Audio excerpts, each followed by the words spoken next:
Contentieux de résultats des législatives en RDC, début des audiences ce lundi à la Cour constitutionnelle.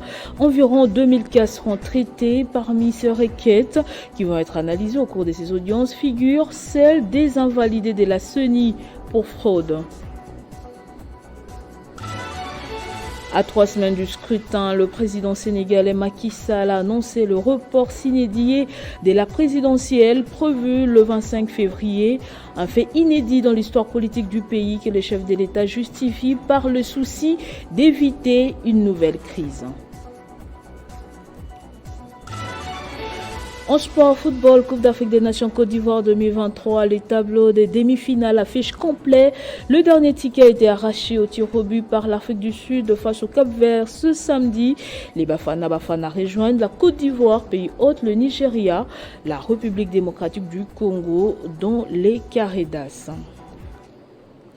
Nouveau journal sur Télé 50, bienvenue à tous. Après expiration du délai de dépôt des recours ce lundi 5 février 2024 qui démarrent les procès devant la Cour constitutionnelle dans le cadre des contentieux des résultats de l'élection des députés nationaux du 20 décembre 2023 en RDC.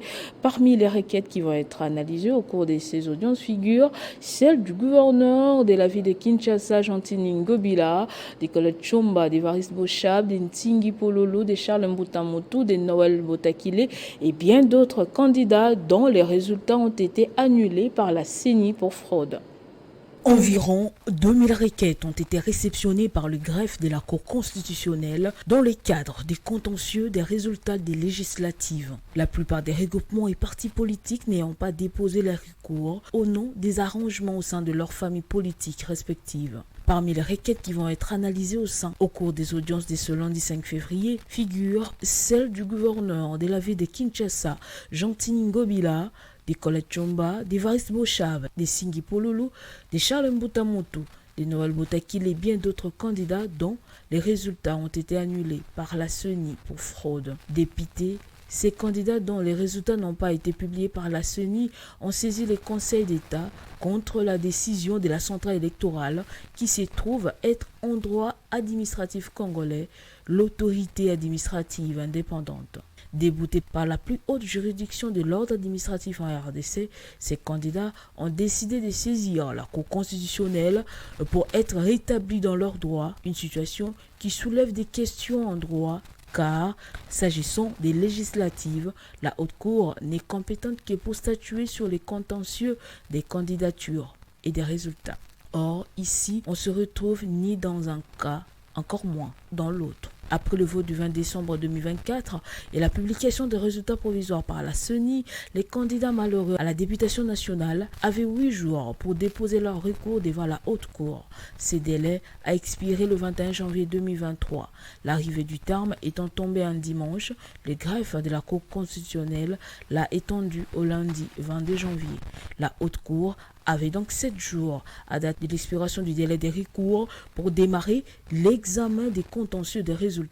Calcul fait, c'est en principe le 29 janvier 2024 que la Cour constitutionnelle devrait lancer les procès sur les contestations des résultats de l'élection des députés nationaux à RDC. Pour sa part, la Cour constitutionnelle a 2 mois pour boucler l'examen des contentieux des résultats des législatives, conformément au calendrier réaménagé de la centrale électorale évoqué sous-pras. Cette étape des contentieux qui se clôture le 22 mars. Les résultats définitifs des législatives seront donc rendus publics le 23 mars 2024.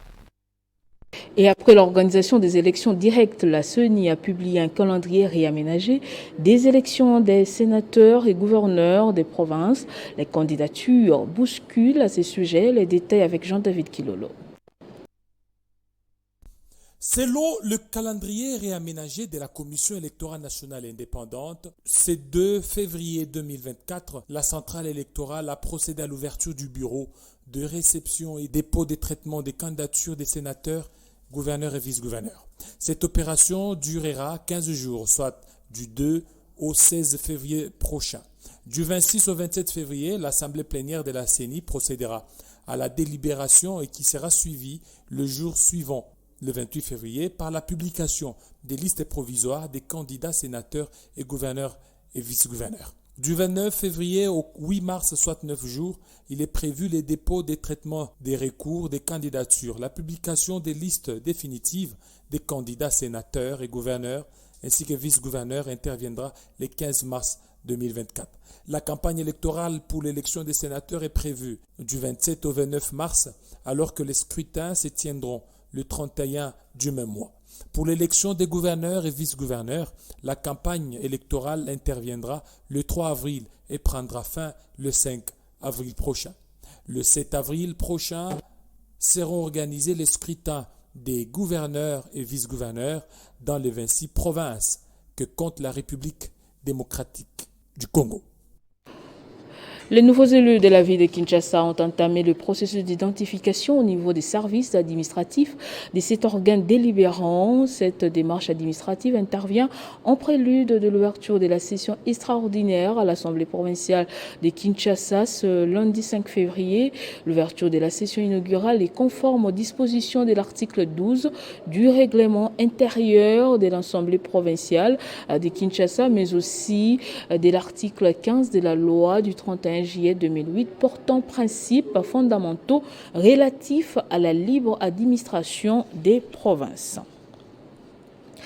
Au Nord Kivu, alors que la province fait face à une insécurité grandissante causée surtout par la persistance de la guerre d'agression du Rwanda contre la RDC à travers le 1-23, les autorités sur place s'activent pour initier certains projets de développement. Ce samedi à Goma, c'est le vice-gouverneur de la province, le commissaire divisionnaire Romy Ekouka, qui a lancé les travaux des pavages de l'avenue du Lac au quartier Imbi. Ces travaux qui seront exécutés par la société congolaise de construction vont durer 8 mois. Pacheco Kavundama.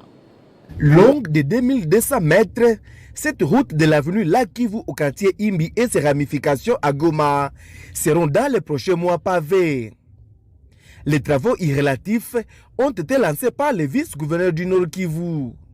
Romy Ekouka Lipo a dans son discours souligné que même pendant l'état de siège, certains projets de développement sont initiés. Outre la nécessité non spécifique de la restauration de la province du Nord Kivu, le président de la République nous a aussi donné des missions complémentaires, dont celle de la modernisation des infrastructures, un des piliers du programme de 145 territoires. C'est la société congolaise de construction Sokok qui va exécuter ces travaux pour une durée de 8 mois. Le directeur provincial de l'Office des voiries et drainage OVD Nord Kivu, Timothée Soumaïli, revient sur les travaux qui seront exécutés. Il sera réalisé les travaux ci-dessous. Reprofilage du terrain naturel en vue de préparer la plateforme de la chaussée. La pose du remblai de 30 cm à tout venant volcanique sur certains endroits. La pose de la couche de fondation de 20 cm d'épaisseur. La pose de bordure pour délimiter la chaussée. La pose de la couche de roulement en pavé de pierres taillées. Ces travaux sont financés à 100% par le gouvernement provincial du Nord Kivu, que dirige le général-major Peter Chirimwami, à hauteur de plus de 1 million de dollars américains. Ils seront exécutés par la société congolaise de construction Sokok, très expérimentée dans ces domaines. Au Sénégal, je le disais au sommaire, il n'y aura donc pas de présidentielle le 25 février prochain.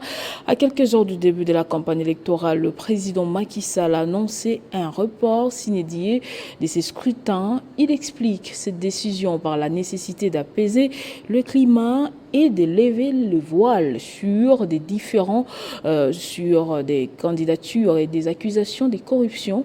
Le chef de l'État sénégalais a réitéré l'engagement à ne pas se présenter, mais il n'a pas mentionné des durées pour ce report.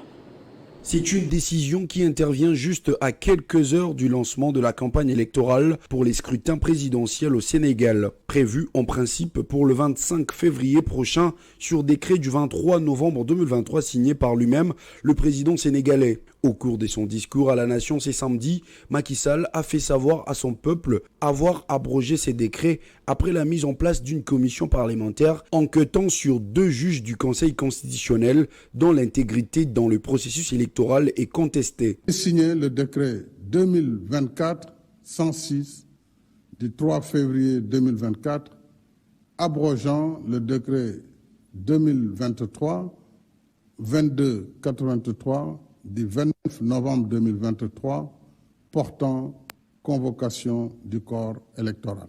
Pour ma part, mon engagement solennel à ne pas me présenter à l'élection présidentielle reste inchangé. Enfin, j'engagerai un dialogue national ouvert afin de réunir les conditions d'une élection libre, transparente et inclusive dans un Sénégal apaisé et réconcilié. C'est une première depuis les années 60 que l'élection présidentielle au suffrage universel direct est reportée dans ces pays de l'Afrique de l'Ouest. Après avoir fixé l'élection pour le 25 février, le chef de l'État sénégalais avait également promis de rendre début avril, le pouvoir au prochain président élu lors de ces scrutins.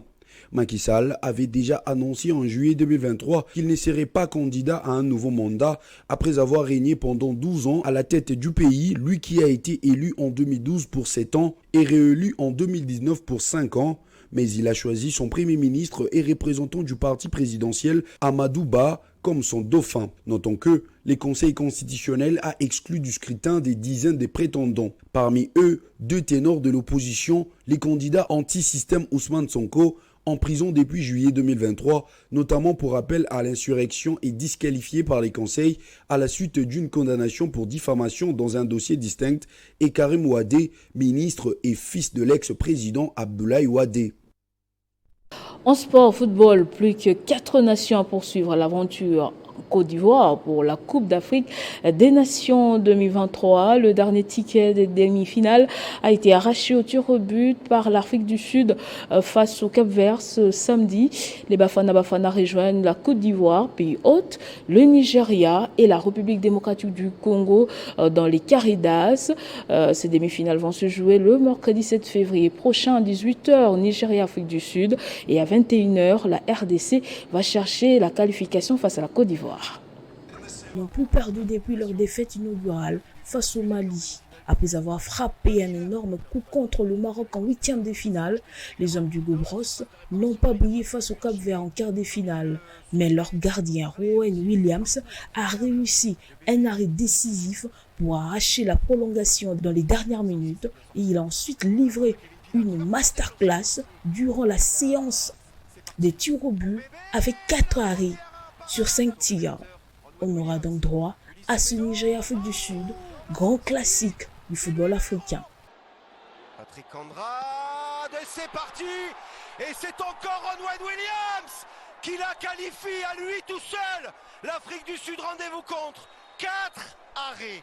Gardien Yaya Fofana sur un penalty en première période. Puis, elle a de nouveau dû courir derrière le score en étant en plus en infériorité numérique avant d'égaliser à la 90e minute par Simon Andiga. Puis d'arracher une se sont ainsi hissés jusqu'en quart de finale sans avoir gagné le moindre match en ayant tout de même sorti l'Égypte, septuple champion d'Afrique au tir au but, en 8e. Le gardien ivoirien qui donne la victoire. Voilà, qui expédie la République démocratique du Congo en quart de finale. Ils ont enfin remporté leur premier match dans cette édition grâce à une seconde période de bonne facture contre la Guinée.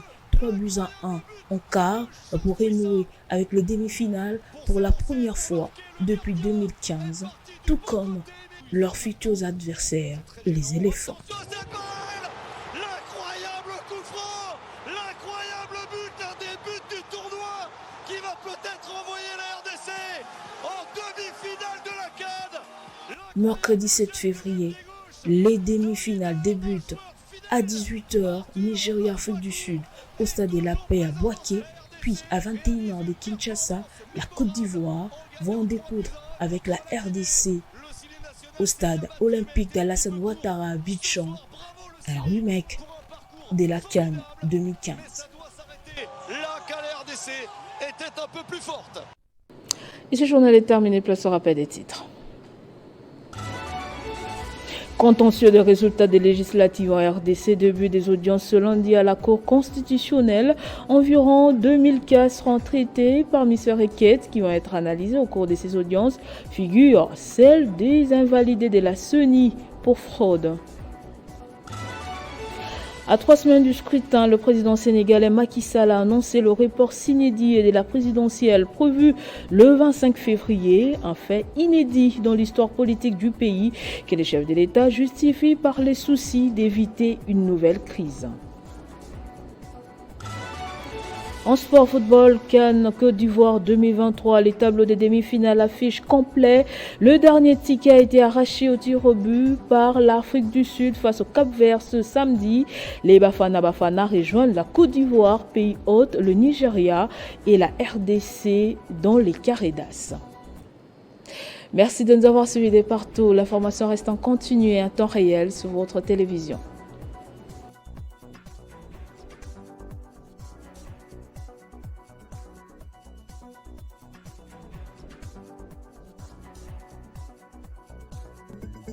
Retrouvez toute l'actualité en continu sur www.tele50.cd.